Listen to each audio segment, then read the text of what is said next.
Thank you. That is hope. I mean, actually, in these moments of darkness, that is what they say, telling truth is a revolutionary act, and it's hope. So, over to you, VJ, because many of us say we're fighting the same fight again and again and again. There was a conversation yesterday, will this fight ever end? Will this fight ever end? Well, first, Asad, thanks for forcing me to come to Glasgow. When I walk the streets of cities like this, Glasgow was the UK's second most important city. Beautiful buildings, beautiful streets, a gorgeous city. It had Red Clydeside in 1919, the uprising to create a Soviet in Scotland. But it was, crushed, of course. When I see cities like this, I think also about the other side of it. There's a phrase from Walter Benjamin: every monument of civilization is also a monument of barbarism. I think of the famines in Bengal, the jute workers in Bengal sending jute to Dundee through the Glasgow port. I think of human beings from Africa enslaved and brought from Ghana to the New World, and all those prophets getting sucked into cities like London and Glasgow. Between 1765 and 1938, the British Isles stole $45 trillion pounds from India, 45 trillion sterling from India. We never got paid for that. When the British left India, when we threw the British out, our literacy rate was 13%. So much for several hundred years of so-called civilization. Meanwhile, our landscapes were destroyed. Coal was foisted on India. You foisted coal on us. You were the ones that came and made us coal dependent.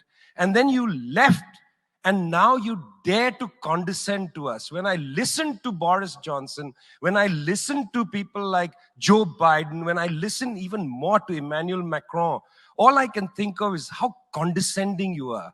You condescended to us 400 years ago. You condescended to us 300 years ago. You condescended to us 200 years ago. You condescended to us 100 years ago. You're condescending to us today.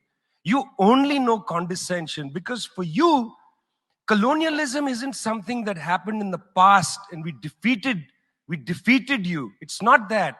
For you, colonialism is a permanent condition. And that permanent condition happens in two ways. There's the permanent condition of the colonial mentality.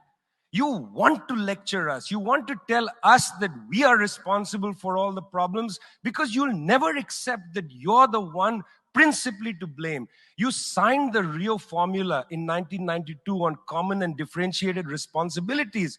You like the common part. You like the common part. You like to say we're all in this together and so on. We're not in this together.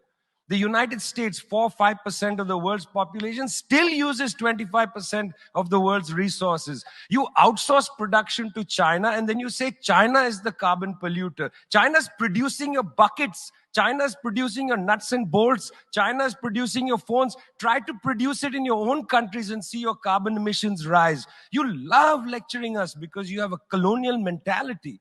Then there are colonial structures and institutions.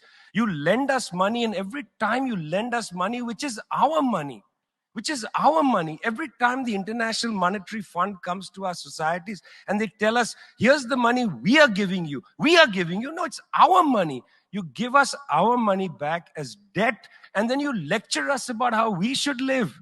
It's extraordinary. It's not just a colonial mentality. It's the colonial structures and institutions which reproduce themselves year after year after year. And let me tell you something. The climate justice movement, not clued enough on this. Not clued enough on this. The climate justice movement is a movement that says we're worried about our future. What future? What future? Children in the African continent, in Asia, in Latin America, they don't have a future. They don't have a present. They're not worried about the future. They're worried about their present. Your slogan is, we're worried about the future. What future? That's a middle-class bourgeois Western slogan. You got to be worried about now. 2.7 billion people can't eat now. And you're telling people, reduce your consumption. How does this sound to a child who hasn't eaten in days?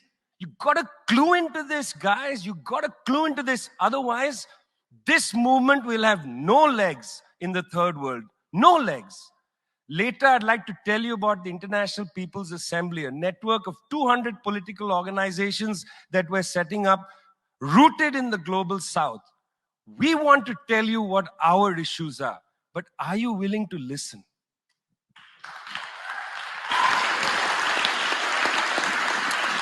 Thank you, Vijay.